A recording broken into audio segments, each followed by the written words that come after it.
ભેદભરમ. લેખક Harkishan Mehta. Chapter 4. Sun and સેન્ડની લીઝાની મુલાકાતે વિવેકને તર્કના વમળમાં ઘેરી લીધો. મોહિની સિંહાની વિખરતી પાર્ટીમાં લીઝાનો પ્રથમ પરિચય થયો તેના અડધા જ કલાક પછી સુરેખા દિવાનના પ્રેતને પોતે કારમાં લિફ્ટ આપી હતી.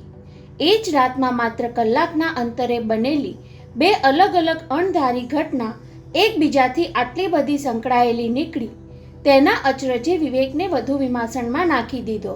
સુરેખા દિવાનના અદૃશ્ય અસ્તિત્વનું અકળ રહસ્ય પામવા માટે પોતે બેહદ રઘવાયો બન્યો હતો ત્યાં લીઝાએ મોટર અકસ્માતમાં છુપાયેલી ખૂનની આશંકા ઉચ્ચારીને વિવેકને ભેદના બંડકિયામાં ધકેલી દીધો. લીઝા સંસાર ત્યજીને શું કામ સાધ્વી બનવા માંગતી હતી એ જિજ્ઞાસાને મનના ખૂણામાં ધરબી દઈને વિવેકે સુરેખા દિવાનના મોટર અકસ્માતનું પગેરું શોધવાનું શરૂ કરી દીધું. ટાઈમ્સના એકાઉન્ટ ખાતામાં કામ કરતા સુબ્બારાવની ઓળખાણનો ઉપયોગ કરીને 1 વર્ષ પહેલાંના છાપાની ફાઇલો ઉથલાવી ગયો. અંગ્રેજી કરતાં ગુજરાતી અખબારોમાં અકસ્માતનો અહેવાલ વધુ વિસ્તારથી છપાયો હતો.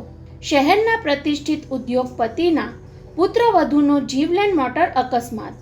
પરમ દિવસે રાત્રે મુંબઈના જાણીતા ઉદ્યોગપતિ શ્રી દુર્લભજી દિવાનના પુત્રવધુ શ્રીમતી સુરેખા દેવી એમની કારમાં જાતે ડ્રાઈવ કરીને પરદેશથી આવતા કોઈ મહેમાનને લેવા માટે સાન્તાક્રુઝ એરપોર્ટ પર જઈ રહ્યા હતા ત્યારે રસ્તામાં પ્રભાદેવી પાસે સુમારે 1:15 વાગ્યે કાર અકસ્માતનો ભોગ બની ગયા. પોલીસના અનુમાન મુજબ સુરેખા દેવી એમની કાર નંબર MRD 1234માં પ્રભાદેવીથી આગળ વધી રહ્યા હતા ત્યાં પાછળથી પૂરપાટ ગતિએ એક ટ્રક ધસી આવતી દેખાઈ. અથડામણનો ભય લાગ્યો હોય તેમ સુરેખા દેવીએ ટ્રકને પસાર થવા માટે એમની સિટ્રોન કારને જમણી તરફ લેવા પ્રયાસ કર્યો. તેમાં વીજળીના થાંભલા સાથે મોટર અથડાઈ પડી. આ અથડામણના ધક્કાથી લેફ્ટ હેન્ડ ડ્રાઈવ કારનું ડાબી બાજુનું બારણું ઉઘડી પડ્યું અને સુરેખા બહેન મોટરની બહાર રસ્તા પર ફેંકાઈ ગયા. બરાબર એ જ વખતે પાછળથી ધસી આવતી ટ્રક સુરેખાબહેનના દેહ પર ફરી વળી. ટ્રક હાંકનારો લોરી ઊભી રાખવાને બદલે રાતની નિર્જનતાનો લાભ લઈ નાસી છૂટવા લાગ્યો. પણ કારની અથડામણનો અવાજ અને સુરેખાબહેનની ચીસ સાંભળીને નજીકના પેટ્રોલ પંપ પાસે ઊભેલી ટેક્સીના ડ્રાઈવરે ટ્રકનો પીછો કર્યો. આજુબાજુમાં રહેતા કેટલાક માણસો રસ્તા પર દોડી આવ્યા. ત્યાર પહેલા વજનદાર ટ્રક હેઠળ કચડાઈ ગયેલા સુરેખાબહેનનું પ્રાણ પંખેરું ઉડી ચૂક્યું હતું. ટેક્સી પીછો કરી રહી છે એ જાણીને ટ્રક ડ્રાઈવર નાસી છૂટવા માટે બેફામપણે ટ્રકને ભગાવતો રહ્યો. ટેક્સી ડ્રાઈવર પણ ગાંજ્યો જાય એવો ન હતો. માહિમ વાંદરા સુધી તેને આંતરી ન શક્યો છતાં તેણે પીછો છોડ્યો નહીં. ટ્રક લિંકિંગ રોડ તરફ ધસમસથી આગળ વધતી હતી ત્યાં થોડે દૂર સામેથી આવતા વાહનથી તરી જવા માટે સડકની કિનારી તરફ ટ્રકને વાળવા જતાં સુધરાઈએ ખોદેલા ખાડામાં ટ્રક ઊંધી વળી ગઈ. ટેક્સી ડ્રાઈવરે બીજા લોકોની મદદથી લોહીલુહાણ ટ્રક ડ્રાઈવરને બહાર ખેંચી કાઢ્યો પણ કૂપર હોસ્પિટલ પહોંચે તે પહેલાં તેનો પ્રાણ ઉડી ગયો. પોસ્ટમોર્ટમના રિપોર્ટ મુજબ ટ્રક ડ્રાઈવર નશો કરીને નીકળ્યો હોવાથી વાહન પરનો કાબુ ગુમાવી બેઠો હતો. ગઈકાલે નીકળેલી સુરેખા દિવાનની સ્મશાન યાત્રામાં શહેરની અનેક આગેવાન વ્યક્તિઓએ હાજરી આપીને સ્વર્ગસ્થના આત્માની શાંતિ માટે પ્રાર્થના કરી હતી. બસ આટલું જ. અહેવાલ વાંચીને વિવેક બબડ્યો. આમાં તો ખૂનની આશંકાનો કોઈ અણસાર પણ નથી. તો શું મોટા ઘરની આબરૂ સાચવી લેવા માટે ભીનું સંકેલી લેવામાં આવ્યું કે પછી લીઝાએ કોઈ અંગત ઈરાદાથી ખૂનનો ઉલ્લેખ કર્યો હશે? કારણ લીઝા ઉચ્ચારે જ શું કામ? 1 વર્ષ પહેલા છાપામાં પોતે આ અહેવાલ કેમ ચૂકી ગયો હતો એ યાદ કરી જોયું. તારીખ સાથે તાળો મેળવી જોયો. બરાબર છે. આ દિવસોમાં હું જીવન વીમાના એજન્ટોની કોન્ફરન્સમાં દિલ્હી ગયો હતો. ત્યાંથી દોસ્તો સાથે કુલ્લુ મનાલી ફરવા ઉપડી ગયેલો અને મગજમાં ઝબકારો થયો. અરે યાદ આવ્યું, પેલો સુબાહુ વોરા દિલ્હીમાં કોન્ફરન્સ પડતી મૂકીને મુંબઈ ભાગી આવ્યો હતો. એ બોલી ગયેલો, મારી ક્લાયન્ટ મોટર એક્સિડન્ટમાં મૃત્યુ પામી એટલે મારે મુંબઈની ફ્લાઇટ પકડવી પડશે. એની 1 લાખની પોલિસી છે. સુબાહુ વોરા વિવેકે ડાયરીમાંથી નંબર કાઢીને જોડ્યો. પણ સુબાહુ 2 દિવસ માટે અમદાવાદ ગયો હતો અને બાવરો બની ગયેલો વિવેક 2 દિવસની ધીરજ ધરી શકે તેમ ન હતો. સુબાહુ વગર પણ જીવિકોની ફાઇલમાંથી માહિતી મેળવી શકાય. સુરેખા દિવાનના સગાને વીમાની રકમ ચૂકવતા પહેલા ઇન્વેસ્ટિગેશન ડિપાર્ટમેન્ટમાં ફાઇલ થતો જ હશે ને. ફાઇલ હાથમાં આવતા જ વિવેક અધીરાયભેર તેના પાના ફેરવવા લાગ્યો. અચાનક એક કાગળ પર તેણે હથેળી પછાડી. અધીરાયભેર તેનું લખાણ વાંચવા માંડ્યો. સુરેખા દિવાનના મોટર અકસ્માતમાં નિપજેલા મૃત્યુ બાબત બોમ્બે પોલીસની ક્રાઇમ બ્રાન્ચ ખૂનની શક્યતા અંગે પૂરેપૂરી ચકાસણી કર્યા પછી એવા મંતવ્ય પર આવી છે કે કમનસીબ અકસ્માત જ હતો. ખૂન કરનારના કાવતરાની કોઈ કડી કે સાબિતી હાથ લાગતી નહીં હોવાથી પોલીસ ખાતાએ સુરેખા દિવાનની ફાઇલને બંધ વાળી દીધી છે. વિવેકે એ ફાઇલ તો બંધ વાળીને મૂકી દીધી, પણ એનું મન માન્યું નહીં. ખૂન કેસની ફાઇલ તો ગમે તે રીતે બંધ કરાવી શકાય. પૈસા ખવડાવીને, લાગવક લગાડીને કે પુરાવાનો નાશ કરીને તપાસને આગળ વધતી અટકાવી શકાય. તેમાં આ કેસમાં તો ખૂન માટે મરનાર સ્ત્રીના પતિ તરફ જ આંગળી ચિંધાઈ હતી. મોટા ઘરની આબરૂ સાચવી લેવા ખાતર મામલો સંકેલાઈ ગયો હોય, પણ સુરેખા દિવાનનું ખૂન એના પતિએ શા માટે કરવું પડે? પ્રેયસી અને પત્ની વચ્ચેના કંકાશને કારણે ખૂન થાય છે ખરા, પણ લીઝાની માતા તો વર્ષો પહેલા મૃત્યુ પામી હતી. પછી ખૂન કરવાનું કારણ જ ક્યાં રહ્યું? ગૂંચવાયેલો વિવેક કંટાળ્યો. નથી હું પોલીસ ખાતાનો ડિટેક્ટિવ કે નથી કોઈ છાપાનો રિપોર્ટર. શું કામ મારે પારકી પંચાયતમાં ભેજાફોડ કરવી? આ દલીલનો સહારો લઈ સુરેખા દિવાનના ભૂતને ખંખેરી નાખવાના ઈરાદા સાથે વિવેક જેવો સિન્ટ્રોન કારમાં બેઠો કે તેનાથી પાછલી બેઠક પર જોવાઈ ગયું. કોઈ દેખાયું નહીં, છતાં સજ્જડ ભ્રમણા થઈ કે કોઈ અદૃશ્યપણે બેઠું છે. સુરેખા દિવાન સાથે સંકળાયેલી મોગરાની સુવાસ કારમાં પ્રસરી રહી હોય એવું મહેસૂસ કર્યું.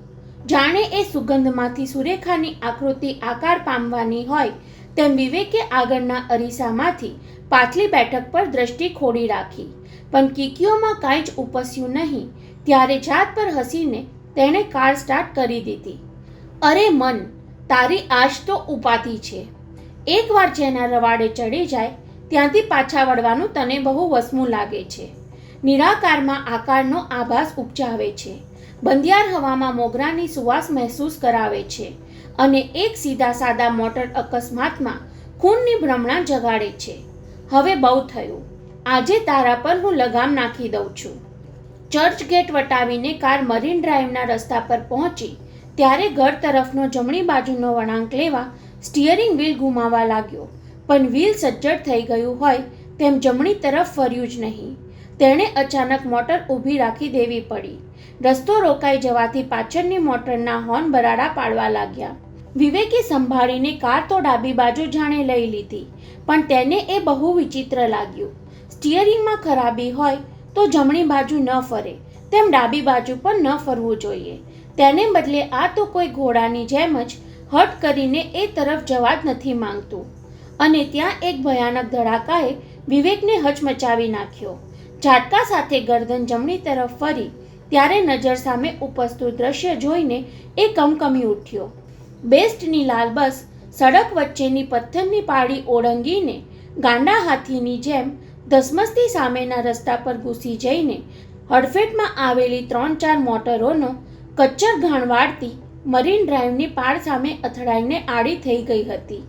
અથડામણના જબ્બર ધડાકાની સાથોસાથ કચડાયેલી મોટરવાળાના હૃદય ચીરી નાખતા ચીત્કાર અને બસમાં બેઠેલા ઉતારુઓની કાન ફાડી નાખતી ચીચિયારીઓથી વાતાવરણ કંપી ઉઠ્યું. પળવારમાં તો બધો જ વાહન વ્યવહાર થંભી ગયો.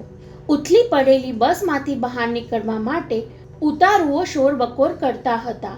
બસ સાથે અથડાઈને દબાઈ ગયેલી મોટરોમાંથી લોહીના રેલા દળવા લાગ્યા હતા. કેટલાક માણસો કારનું દ્રશ્ય જોઈ ન શક્યા હોય તેમ આઘા ભાગતા હતા. કોઈ પરોપકારી અથડામણનો ભોગ બનેલાની મદદે દોડી રહ્યા હતા.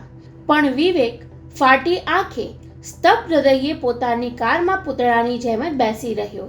થોડી વાર પહેલા સ્ટીયરિંગ વ્હીલ જમણી તરફ વળ્યું નહીં, એથી પોતે કારને બાજુમાં લઈ લીધી ત્યારે તેની આગળની ટેક્સી અને પાછળની કાળી એમ્બેસેડર કાર બસની હડફેટમાં છુંદાઈને બેવડ વળી ચૂકી હતી. પોતાની કાર અટકી પડી ન હોત તો આ સિટ્રોનની સાથે પોતે પણ છુંદાઈ ગયો હોત. થોડા ડગલા દૂર જ મૃત્યુ મોં ફાડીને બેઠું હતું. ત્યારે કોઈએ પોતાને આગળ વધતો રોકીને ઉગારી લીધો હોય એવી રાહત સાથે વિવેકે થંભેલી કારના સ્ટિયરિંગને અમસ્તુત ઘુમાવવા માંડ્યો ત્યારે એના આખા શરીરમાં ઝંઝણાટી વ્યાપી ગઈ. આ શું? સ્ટિયરિંગ હવે કેમ બરાબર ફરવા લાગ્યું? અત્યાર સુધી કોઈએ સજ્જડપણે પકડી રાખ્યું હોય તેમ જરાય ચસકતું ન હતું અને હવે પહેલાંની જેમ ફરતું કેમ થઈ ગયું? અકસ્માતમાંથી ઉગરી જવાનું માત્ર અકસ્માતે જ બન્યું હતું કે કોઈ અદૃશ્ય શક્તિએ પોતાનું રક્ષણ કર્યું હતું? ધ્રુજારી સાથે વિવેકે પાછલી સીટ તરફ ડોક ફેરવી. ત્યાં કોઈ હતું નહીં, તેમ કોઈના હોવાનો આભાસ પણ થતો ન હતો. ઊંડો શ્વાસ લઈને ખાતરી કરી જોઈ તો પેલી સુવાસ પણ ઉડી ગઈ હતી. તેના મગજમાં ઝબકારો થયો. શું એ સુવાસ સુરેખા દિવાનની હાજરી સૂચવતી હતી? મને મૃત્યુમાંથી ઉગારી લેવામાં એક સ્ત્રીનો ભટકતો આત્મા નિમિત્ત બન્યો હતો, પણ એ બને જ કઈ રીતે? આવી બેહુદી કલ્પના મારા જેવાને સ્ફૂરવી જ શું કામ જોઈએ? અરે સાબ, आप सोचते क्या है? कार को उस तरफ लीजिए, इस तरफ ट्रैफिक બંધ है. પોલીસ હવાલદારે તેને સજાગ કર્યો ત્યારે તેને સમજાયું કે આસપાસની ધાંધલ ધમાલ અને દોડધામનું પોતાને કાંઈ જ ભાન રહ્યું ન હતું. જમણી બાજુનો માર્ગ કોર્ડન કરી લઈને પોલીસો લોકોનું ટોળું વિખેરતા હતા. વાહન વ્યવહારને બીજી દિશામાં વાળતા હતા. તેણે સિટ્રોનને નરીમાન પોઈન્ટ તરફ દોડાવી મૂકી. વહેલા ઘેર જવાનો ઈરાદો માંડી વાળ્યો. સુરેખા દિવાનની ઘેલછા ફરી મનમાં ઘૂંટાવા લાગી અને કાર આપોઆપ મોહિની સિંહાના મકાન તરફ કફ પરેડના રસ્તે ફંટાઈ ગઈ. મનમાં અણધારી સ્ફૂર્ણા જાગી. લીઝા મને ત્યાં જ મળી હતી. એ એના પિતા વસંતજી દિવાન સાથે પાર્ટીમાં આવી હતી. એનો અર્થ એ કે મોહિની દેવી વસંતજીને ઓળખતા હશે. મદનસિંહા દિવાન કુટુંબ વિશે કાંઈક તો જાણતા જ હશે. કદાચ તેમની પાસેથી કોઈ કડી મળી આવશે. વિવેક, રેસના ઘોડા ખરીદનારા તેના કુળનો ઇતિહાસ જાણવા માંગે એ તો સમજી શકાય, પણ તે સિન્ટ્રોન કાર લીધી, તેમાં એ કારના માલિકની માહિતી જાણીને તારે શું કરવું છે? ચીરૂટના ધુમાડા ઉડાડતા સિંહા મજાકમાં બોલ્યા ત્યારે વિવેકના હોઠ પર પ્રેતની વાત સળવડી ઉઠી, પણ તરત જ સાવધ થઈ જવું પડ્યું. સિંહા સાહેબ, પાર્ટીની રાતે તમે મને કાર ખરીદી લેવાનું પ્રોત્સાહન આપ્યું ત્યારે તો તમને ખબર નહીં હોય કે એ કોની માલિકીની છે. નહીં કેમ? મદનસિંહા હજુ વાતમાં પરોવાયા ન હોય તેમ બુધવારની રેસની કોલબુકમાં વારંવાર નજર નાખી લેતા હતા. મને તો સિટ્રોન જોતા વેત જ ગમી ગઈ એટલે મેં ખરીદી લેવાની ભલામણ કરી અને ગેરેજવાળા મનોજે મને સિટ્રોન ખરીદવા સામે બહુ વાર્યો. એ કહેતો હતો આ ધોળી બલા એવી અપશુકનિયાળ છે કે કોઈ ખરીદતું નથી. કહીને વિવેકે હળવેકથી ઉમેર્યું, સિટ્રોને તેના માલિકનો જ ભોગ લીધો હતો. કોનો? શ્રીમતી સુરેખા દિવાનનો. નામ સાંભળતા જ મદનસિંહાના ગોઠણ પરથી કોલબુક પડી ગઈ. હોઠ પાસેથી ચીરૂટ હટાવી લેતા તે પૂછી બેઠા, સુરેખા દિવાન એટલે તો વસંતજી શેઠિયાની વાઈફ. તે લીધેલી સિટ્રોન એના વાળી છે. કેમ તમે પણ એને અપશુકનિયાળ માનો છો? જવાબ આપવાને બદલે સિંહા કાંઈક વિચારમાં પડી ગયા. વિવેકને પોતાનું અનુમાન સાચું પડતું લાગ્યું. વસંતજી દિવાન વિશે મોહિનીના પપ્પા ઘણું બધું જાણતા હતા. શુકન અપશુકનમાં હું માનું છું ખરો, પણ કોઈને માટે અનલકી ચીજ બીજાને માટે લકી પુરવાર થાય છે. ત્યારે તમે એ પણ જાણતા હશો કે સુરેખા દિવાનના મોટર અકસ્માતમાં એમના પતિ વસંતજીનું નામ સંડોવાયું હતું. સાંભળીને નીચા કદના સિંહા સાહેબની ગરદન ઊંચી થઈ. તને આ બધું કોણે કહ્યું? ગેરેજવાળા મનોજે? હવે વિવેક સાવચેત થઈ ગયો. ના, મનોજે તો માત્ર કાર અપશુકનિયાળ હોવાની વાત કરી હતી, પણ મારા જેવો વીમા એજન્ટ સુબાહુ મને સિટ્રોન ચલાવતો જોઈને ભડકી ગયો હતો. અરે વિવેક, આ કાર તારી પાસે ક્યાંથી? આ ધોળી બલાએ તો મારી ક્લાયન્ટ સુરેખા દેવીનો જાન લીધો હતો. એના પતિ ખૂનના આરોપમાંથી આબાદ છટકી ગયા. સિંહાના ચહેરા પર કરડાકી ઉપસી આવી. ઉપજાવી કાઢેલા આરોપમાંથી વસંતજી ઉગરી ગયા એમ કહે. વાત કઢાવવા ખાતર અસત્ય ઉચ્ચારવા બદલ વિવેકે ખટકો અનુભવ્યો, પણ રહસ્યનો તાગ લેવા માટે આવું પગલું ભર્યા વિના ચાલે તેમ ન હતું. સિંહા સાહેબ, તમે જે રીતે વસંતજીનો બચાવ કરો છો એના પરથી લાગે છે કે તમે આ કિસ્સા વિશે કાંઈક જાણો છો. કાંઈ નહીં, ઘણું બધું જાણું છું. વિચિત્ર સંજોગોમાં કોઈ દુર્ઘટના સર્જાઈ જાય ત્યારે ભોગ બનનારના નસીબને દોષ દેવાને બદલે બીજા કોઈને દોષિત ઠરાવવા માટે માણસ અધીરો થઈ જાય છે. મરનાર સાથે કોઈને અણબનાવ હોય ત્યારે તો ખાસ. એટલે શું સુરેખા દેવી અને વસંતજી વચ્ચે? હા, પતિ પત્ની વચ્ચે જરાય બનતું ન હતું.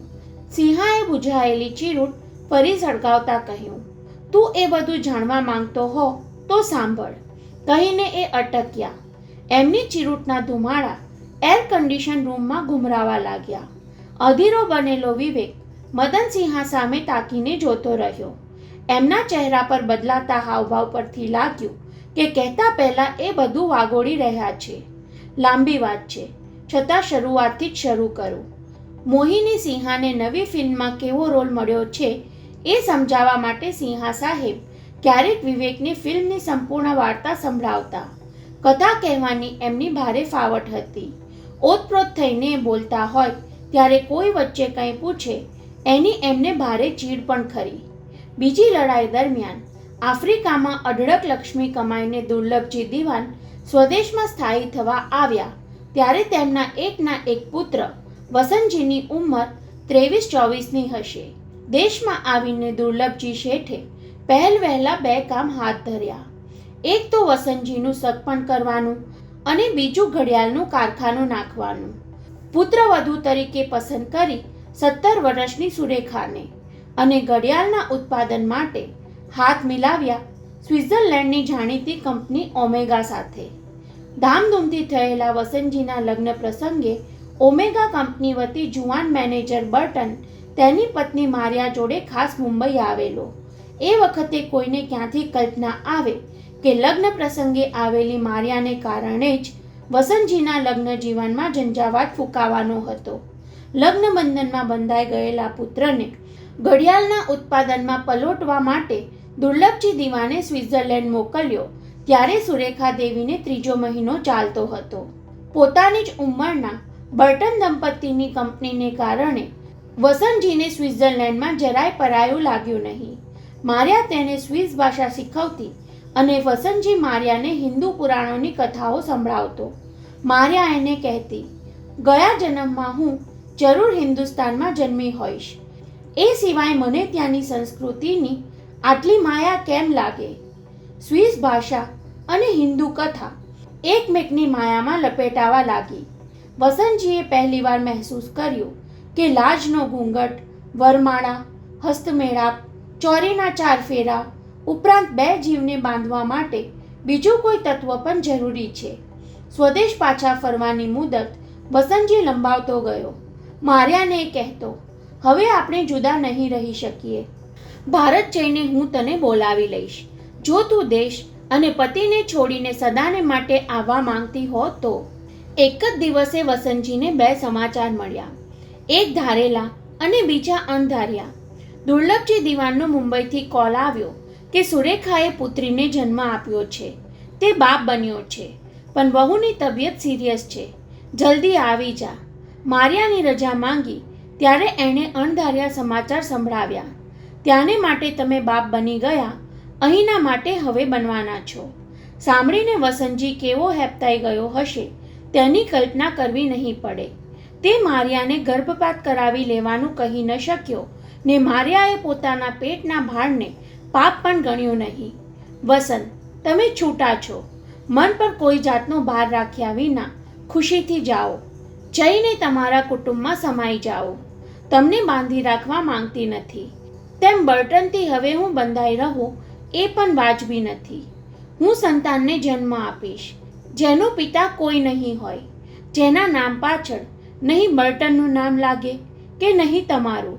પણ વસંતજીને એવી મુક્તિ જોઈતી ન હતી. મુંબઈ જઈને પોતે પિતાને સમજાવી લેશે, પત્નીને મનાવી લેશે એવા દ્રઢ વાયદા સાથે તેણે સ્વિટ્ઝરલેન્ડ છોડ્યું હતું. એને ખબર નહીં કે પોતાનું પ્રેમ પ્રકરણ પોતાની પહેલાં જ મુંબઈ પહોંચી ચૂક્યું હતું. પત્ની સિરિયસ હતી જ નહીં, પણ વસંતજીને મારિયાના મોહપાશમાંથી છોડાવવાની તાકીદ ખાતર એ બહાનું ઉપજાવી કાઢ્યું હતું. પિતા પુત્ર વચ્ચે ઉગ્ર ઘર્ષણ થયું. બંને પોતપોતાના નિર્ણયમાં અડગ હતા. વસંતજી મારિયાને મુંબઈ લાવવા માંગતો હતો. સમાજની આબરૂ ખાતર તેને અલગ મકાન લઈ આપીને રાખવા માંગતો હતો, પણ સંબંધ તોડી નાખવા હરગીજ તૈયાર ન હતો. અને દુર્લભજી દિવાન પુત્રને ગોરી મડમમાં ફસાયેલો પુરવાર કરવા મથતા હતા. એ પરણિત બાઈના બાળકનો બાપ તું જ છો અને બર્ટન નથી એની કઈ ખાતરી? પતિ પત્નીએ ભેગા મળીને તને ફસાવ્યો છે. એમને ખબર છે કે સ્વિસ બેંકમાં આપણા લાખો રૂપિયા પડ્યા છે. તું પેલીને અહીંથી દરરોજ પ્રેમપત્રો લખી તને પોતાને બ્લેકમેલ કરવાના એ બંનેને હથિયાર પૂરા પાડે છે. 2-4 મહિના ચૂપ બેસી જા, પછી પૈસાની ઉઘરાણી શરૂ થાય છે કે નહીં એ મને કહેજે. વસંતજીનું મન માન્યું નહીં. પત્રો લખવાના ઓછા કર્યા, પણ મારિયાની માયા ઓછી થવા પામી નહીં. 6 મહિને મારિયા તરફથી પત્ર આવ્યો. હવે હું બર્ટનથી છૂટાછેડા લેવાની તૈયારી કરું છું. એ બાપ થવાના ખ્યાલમાં પોરસાય છે, પણ હું એને બ્રહ્મમાં રાખવા માંગતી નથી. આ ઘર છોડ્યાનું નક્કી થશે એટલે મારું નવું સરનામું લખી મોકલીશ. ત્યાં સુધી તમે પત્ર લખતા નહીં. આ પત્ર વાંચીને વસંતજીએ પોતાનો ફેસલો પિતાને સંભળાવી દીધો. તમે મારિયાને સ્વીકારો છો કે મને છોડી દેવા માંગો છો? જલ્દી નિર્ણય કરો. હું આવતા અઠવાડિયે સ્વિટ્ઝરલેન્ડ ઉપડી જાઉં છું. તમે કહેતા હશો તો મારિયાને લઈને પાછો આવીશ, નહીતર ત્યાં જ રહી જઈશ. હવે દુર્લભજી દિવાન ઢીલા પડી ગયા. પુત્રને ગુમાવવાનું પાલવે તેમ ન હતું અને પુત્રવધૂની શોક્યને લાવવા મન માનતું ન હતું. આનાકાની કરવાને બદલે દીકરા પાસે એમણે થોડા દિવસની મુદત માંગી. ભલે મારિયા અહીં આવવા તૈયાર થાય તો લઈ આવજે. 15 દિવસ ખમી જા. હું ઇંગ્લેન્ડ જઈ આવું, પછી તારી મરજીમાં આવે તેમ કરજે. દુર્લભજી દિવાન 15ને બદલે 12મે દિવસે જ ઇંગ્લેન્ડથી પાછા ફરી ગયા. આવીને પુત્રના હાથમાં એક કવર પકડાવી દીધું. પરબીડિયા ઉપરના અક્ષર વાંચીને વસંતજીની આંખો પહોળી થઈ ગઈ. આ તો મારિયાના હેન્ડરાઇટિંગ. અધીરાઈ ભેર તેણે પત્ર વાંચવા માંડ્યો. વાંચતો ગયો તેમ ચહેરો સખતાઈ કરવા લાગ્યો. એણે લખ્યું હતું, શ્રીમાન વસંતજી દિવાન, મને હતું જ કે તમે મારા સંતાનના બાપ બનવાની હિંમત નહીં કરો, પણ મેં એમ ધાર્યું ન હતું કે મારે તમારા પિતા સાથે સોદો પતાવવો પડશે. એ સમજદાર માણસ છે, એમની વાત સાચી છે. મારા પેટમાં તમારું નહીં, બર્ટનનું બાળક છે. એ બાળકના ઉજ્જવળ ભવિષ્યને ખાતર એના જન્મ પહેલાં જ મારે તમને બાપનું બિરુદ આપવું પડ્યું. 1 લાખ પાઉન્ડમાં મેં પતાવટ કરી છે. આટલું વાંચીને તમે દાંત ભીસીને મને બેવફા કહેશો, પણ એ વિશેષણ મારા જેટલું જ તમને લાગુ પડે છે, ખરું કે નહીં? મને જરૂર ભૂલી જજો, પણ મેં શીખવેલો પાઠ હંમેશા યાદ રાખજો. માણસે પ્રત્યેક ચીજની કિંમત ચૂકવવી પડે છે. મારિયા તમારી નહીં, હસબન્ડ બર્ટનની. પત્ર પૂરો કરીને વસંતજીએ ગુસ્સાથી તકતકતી આંખે પિતા સામે જોયું. કહ્યા વગર દાંત ભીસીને સમજાવી દીધું, તમે ઇંગ્લેન્ડ જવાને બદલે સ્વિટ્ઝરલેન્ડ જઈ આવ્યા અને તમે સાચા છો એ પુરવાર કરી આવ્યા. પણ મને તમારા પર ભરોસો નથી. મારિયા કપટી નથી. એ આવું લખે જ નહીં, પૈસાને ખાતર આવું કરે જ નહીં. તમે બળજબરીથી આ બધું લખાવી લાવ્યા. ત્યારે દુર્લભજી દિવાને દીકરા સામે એક રંગીન કાગળ ધરી દીધો. લે, ખાતરી કરી લે. સ્વિસ બેંકની આ રસીદ. મારિયાના નામે 1 લાખ પાઉન્ડ ટ્રાન્સફર થયા તેનો પુરાવો. મારા ધારવા કરતાં એ બાઈ વધુ પાકી નીકળી. મેં 1.5 લાખ પાઉન્ડમાં પતાવટ કરવા ઘણી લમણાઝીક કરી, પણ એ પેટનું પાણી હલાવ્યા વિના 7 મહિનાના પેટ પર હાથ ફેરવતી રહી. દિવાન શેઠ, સ્વિસ બેંકના ખાતા ખાનગી હોય છે, પણ તમારા નબીરાએ મારાથી કાંઈ જ ખાનગી રાખ્યું નથી. પૂરા 1 લાખ ચૂકવી દો, એટલે બેંકના ખાતામાં આબરૂ ખાતર 2-5 હજાર સિવાય વધુ કાંઈ બાકી ન રહે. અને વસંતજી, મારે તારી જુવાનીની મૂર્ખાઈની કિંમત ચૂકવી દેવી પડી. હજુય તારા માનવામાં ન આવતું હોય તો જા, જઈને એનું અસલી રૂપ જોઈ આવ. પણ હા, જતાં પહેલાં એનું નવું સરનામું મેળવી લેજે. ઓમેગા વોચ કંપનીના બંગલામાં હવે એ નહીં મળે. બર્ટને કંપનીને પાણીચું પકડાવી દીધું છે. બસ, ત્યાર પછી માર્યા તરફથી પત્ર આવતા બંધ થઈ ગયા. 5-6 મહિને ત્યાંના કોઈ છાપાની એક કાપલી વસંતજી વોચ કંપની પર આવી, જેમાં 4 જ લીટીમાં માર્યાની મૃત નોંધ છપાઈ હતી. ત્યારે પણ વસંતજી પ્રેયસીના અકાળ અવસાન પર આંસુ સાર્યા વિના રહી શક્યો ન હતો. ઘરના સૌએ મન મનાવી લીધું કે એક દુઃખદ સ્વપ્ન આવીને વિખેરાઈ ગયું, પણ ખરેખર તો એનો એક જ ભાગ પૂરો થયો હતો. ઉત્તરાર્ધ હજુ બાકી હતો. ચાલુ ફિલ્મે અચાનક બત્તીઓ થાય ત્યારે ફિલ્મમાં તન્મય થયેલો પ્રેક્ષક ઝબકી જાય એવી હાલત વિવેકની થઈ ગઈ. સિંહા સાહેબ અટક્યા એ તેને ખટક્યું. વાત કહેવાની એમની શૈલી એટલી સચોટ હતી કે સાંભળતા સાંભળતા એક એક પાત્ર અને પ્રત્યેક પ્રસંગ આંખ સમક્ષ તાદશ થઈ જતો. વસંતજી દિવાન કે માર્યાને ક્યારેય જોયા ન હતા, છતાં એમની સ્પષ્ટ આકૃતિ મન પર ઉપસી ચૂકી હતી. સિંહાએ ચીરૂટ સળગાવીને 2-4 કશ લઈ લીધા ત્યાં વિવેકની અધીરાઈ સળવળી ઉઠી. પછી શું બન્યું સિંહા સાહેબ? માણસ ધારે છે એમ જ બધું બનતું હોય છે તો જીવનમાં રાગ દ્વેષ કે પ્યાર તિરસ્કાર પેદા જ ન થાય ને. સિંહાએ ઉત્તરાર્ધનું અનુસંધાન મેળવતા શરૂ કર્યું. વસંતજી પિતા પત્ની અને પુત્રના કુટુંબમાં ગોઠવાઈ ગયો, પણ તેનો અજંપો ઓછો થયો નહીં. 2 વ્યક્તિ અકુદરતી રીતે જુદી પડે છે ત્યારે અંદરખાનેથી બંને વધુ જકડાયેલી રહે છે. માર્યા જીવતી રહી હોત, વસંતજી એને મુંબઈ લઈ આવ્યો હોત તો એમની માયા ધીમે ધીમે ઘરેડ બની જાત. કદાચ લાંબા ગાળે એકબીજા તરફ અભાવ પેદા થાત. પણ જેને વસંતજી ચાહતો હતો એ માર્યા મૃત્યુ પામી એટલે એની યાદ ટમટમતા દીવાની જ્યોતની જેમ જલતી જ રહી. પત્ની સુરેખાને એ સાચા હૃદયથી ચાહી શક્યો નહીં. પિતા એના પુત્રને પૂરેપૂરો પામી શક્યા નહીં. અને આમ 18 વર્ષ વીત્યા. ભીતર ભભૂકતો જ્વાળામુખી એકાએક ફાટ્યો. વસંતજી વોચ કંપનીની ફેક્ટરીમાં 18 વર્ષની એક વિદેશી યુવતી આવી ચડી. વસંતજી સામે તેણે એક કવર ધર્યું. માર્યાના અક્ષરોની યાદ વસંતજીને હજુ એટલી જ તાજી હતી. છોકરીની સામે જોતા અધીરી આંગળીએ એણે કવર ફોડ્યું. અંદરનું લખાણ વાંચીને એની આંખો છલકાઈ ઉઠી. પ્રિય વસન, આ પત્ર વાંચતા હશો ત્યારે મારી યાદ ભૂસાઈ ચૂકી હશે. તમારા પિતા સાથે મોકલેલો પત્ર મેં જ લખ્યો હતો, પણ સંજોગોવશાત લખવો પડ્યો હતો. દિવાન સાહેબે એમની પુત્રવધુ તથા પૌત્રીને ખાતર તમને મારા મોહ માયામાંથી મુક્ત કરવા માટે જે આજીજી કરી અને આંસુ સાર્યા તેની સામે હું પીગળી ગઈ. ખરું પૂછો તો મારા નસીબમાં વધુ જીવવાનું લખ્યું ન હતું. હું જીવલેણ રોગની ભોગ બની હતી. ત્યારે મને થયું કે શું કામ એક પત્ની, પુત્રી અને પિતાના નિસાસા લઈને મરું. બસ એટલા ખાતર મેં લાખ પોન સ્વીકારી તમને આઘાત આપ્યો હતો. મારી કુખે અવતરેલી પુત્રી તમારી જ છે, પણ 18 વર્ષની પુખ્ત અને પરિપક્વ ન થાય ત્યાં સુધી એ બર્ટનની દીકરી તરીકે મોટી થવાની છે. ત્યાર પછી પિતાની પસંદગી એણે કરવાની રહેશે. તમને પિતા તરીકે સ્વીકારવા માંગતી હશે તો તમારી પાસે આવશે.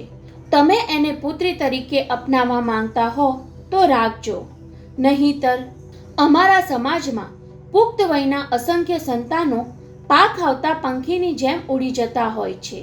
એવું જ લીઝાનું થશે. તમારા 1 લાખ પોન્ડ એના નામે કરતી જાઉં છું. 21 વર્ષની થશે ત્યારે તેની મૂડી તેને સોંપાઈ જશે. તમારા પર એનો આર્થિક બોજો રહેવાનો નથી. પુત્રીને પાછી મોકલવી હોય તો એકવાર તેને હિન્દુસ્તાનમાં દર્શન કરાવી દેજો. એની આંખો ઠરશે, એની ટાઢક મારા આત્માને મળશે. પત્ર પૂરો કરીને છલકાતી આંખે વસંતજીએ લીઝાની સામે જોયું. હૃદયમાં વાત્સલ્ય ઉભરાઈ આવ્યું. ઉમળકાભેર પુત્રીને છાતી સરસી ચાપી દીધી. બીજી જ ઘડીએ પિતા પ્રત્યેનો રોષ ભભૂકી ઉઠ્યો. લીઝાને કારમાં બેસાડી વસંતજી મરીન ડ્રાઈવ પર પહોંચી ગયો. વિકરાળ વાઘની જેમ ઘરમાં દાખલ થતાં ત્રાડ નાખી. પરમ પૂજ્ય પિતાશ્રી, ઓળખો છો આને? આ છે મારા પ્રેમની મૂર્ખાઈનું ફળ. તમે કહેતા હતા ને કે માર્યા મને ફસાવી ગઈ. તમારે 1 લાખ પાઉન્ડની કિંમત ચૂકવવી પડી. લો, વાંચો માર્યાનો પત્ર અને ખાતરી કરી લો. કપટી કોણ, માર્યા કે તમે? પિતા પુત્ર વચ્ચે દલીલો, આક્ષેપો અને અપમાનોની ટપાટપી થઈ. ભાષા નહીં સમજી શકતી લીઝા બિચારી બેબાકડી બનીને આ વાઘયુદ્ધ નિહાળતી રહી. સુરેખા અને સુપ્રિયાએ વચ્ચે પડી દુર્લભજી દિવાનને વાર્યા ત્યારે એમણે લીઝાને ઘરમાં સ્થાન આપવાની સંમતિ દર્શાવી. પણ વસંતજીને સમાધાન ખપતું ન હતું. 18 વર્ષ સુધી માર્યા વિશે ભ્રમમાં રહીને જે અજંપો વેઠ્યો એનું વેર વાળવું હતું. લીઝાને લઈને એ જ ઘડીએ એણે ઘર છોડી દીધું. પિતા, પત્ની અને પુત્રી સાથે સદાને માટે સંબંધ કાપી નાખ્યો. પતિને પાછા લાવવા સુરેખાએ ઘણા પ્રયાસ કર્યા. ન એ સસરાને મનાવી શકી કે ન પતિને સમજાવી શકી. આખરે લીઝા 21 વર્ષ પૂરા કરીને સદાને માટે સ્વિટ્ઝરલેન્ડ છોડી દઈ પિતા વસંતજી સાથે રહેવા જે રાતે મુંબઈ આવી એ જ રાતે પત્ની સુરેખા દેવીએ આ દુનિયાની વિદાય લીધી. વાત પૂરી કરીને સિંહાએ ચીરૂટની રાખ ખંખેરતા ઉમેર્યું, હવે તું જ કહે, વસંતજી પર પત્નીના ખૂનનો આરોપ મૂકવામાં પિતા પુત્ર વચ્ચેની અંટસ સિવાય બીજું શું હોઈ શકે? વિવેક જવાબ આપી ન શક્યો. તેને તો સવાલ પૂછવાનો હતો. સિંહા સાહેબ, વસંતજી દિવાનના અંગત જીવનની આટલી બધી વાત તમે જાણો છો, એનો અર્થ એ કે તમારી સાથે બહુ ગાઢ સંબંધ હોવો જોઈએ. પણ મેં એમને પેલી રાતની પાર્ટી સિવાય ક્યારેય અહીં આવતા જોયા નથી. ત્યારે મદનસિંહા થોડીવાર તેની સામે જોઈ રહ્યા. કહેવું ન કહેવું કે ઓછું વધતું કેટલું કહેવું એની ગળમથલ વર્તાઈ. તું આ ઘરમાં આવતો જતો થયો એને કેટલા વર્ષ થયા વિવેક? 3 સાડા 3. બસ તો વસંતજીનું આ ઘરમાં આવવા જવાનું પણ લગભગ એ જ અરસાથી ઓછું થઈ ગયું. પણ કાંઈ કારણ? આવેશમાં વિવેક પૂછી બેઠો ત્યારે સિંહા ગંભીર થઈ ગયા. કારણ તો તારે મોહિની પાસેથી જાણવું પડશે. એ એની અંગત વાત છે. ઓહ સોરી. વિવેક છોભીલો પડી ગયો. તેને થયું કે પોતે જેમ જેમ વધારે જાણકારી મેળવતો જાય છે તેમ નવા ફાંટા નીકળતા જાય છે અને જિજ્ઞાસા તરતી જ રહી જાય છે. બરાબર એ જ વખતે સિંહાનો નોકર અંદરના રૂમમાંથી ટેલિફોન ઉચકતો દાખલ થયો. વિવેક બાબુ, આપકા ફોન. મારો ફોન? વિવેકને વિચિત્ર લાગ્યું. રિસીવર કાન પર મૂક્યું ત્યાં મનોજનો તોરીલો અવાજ સંભળાયો. કેટલી જગ્યાએ ફોન કર્યા ત્યારે અહીંયા પકડાયો. એવું તે શું કામ પડ્યું? કામ તારી આ ધોળી બલાનું. એ થોડા વ્યંગમાં અને થોડા રોષમાં બોલ્યો. સિટ્રોન કાર તારા નામે ટ્રાન્સફર કરાવવા માટે સહી લેવા દુર્લભજી દિવાન પાસે માણસને મોકલ્યો ત્યારે એમણે કહ્યું કે આ વિવેક સંન્યાસીને કહો મને મળી જાય. સાંભળીને વિવેક ઉતાવળે કાંઈક કહેવા જતો હતો પણ સામે સિંહા સાહેબની હાજરીથી સાવધ થઈ ગયો.